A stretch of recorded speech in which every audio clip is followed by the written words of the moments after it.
As the Russian military are also located in Belarus, the department of the Investigative Committee of Russia will also work in Belarus. This is the logic of the Kremlin. According to lawyers, this is a bad sign for Minsk, primarily because it is, at a minimum, illegal. After all, the army, justice, territory, language and border all are parts of the country's sovereignty. By law, Russia must send requests for assistance to its Belarusian counterparts, and only they have the right to conduct investigative activities on the territory of Belarus. And the stated objectives clearly do not correspond to reality, experts say. Here we are talking about what the Russian Investigative Committee calls the investigation of war crimes by the Ukrainian army. In fact, it is falsification of war crimes cases by the Russian Investigative Committee. They want to do everything themselves, so that everything is falsified exactly the way they want it. Mikhail Kirilluk, advisor on legal issues of the National Anti-Crisis Management, in an interview with Euroradio.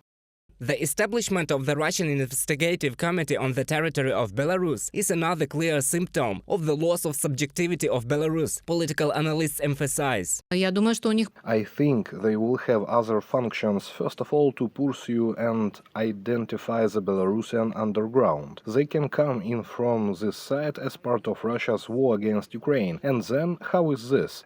Ask them to go back? I don't quite understand what powers they would have in principle on the territory of Belarus. Don't we have our own investigative committee? Will they have the right to investigate and make arrests? In addition to the actual integration of the security departments of the two states, there is an even more serious signal of the loss of the Belarus subjectivity. Moscow has allegedly already handed over a part of its nuclear arsenal to Minsk. This was announced by the president of Russia. According to experts, the Kremlin's actions actually consolidate Russia's military control over Belarus. Для ответственного лица For a responsible person, for a person who should be responsible for the fate of the people, well, this is just irresponsible and hooliganism. And statements regarding just try to sneak in here, I'll show you a nuclear hell. Or does he think that this is his way of justifying his subjectivity or his autonomy from Russia? But who would believe it? The question is, why is he doing this? So desperate a situation.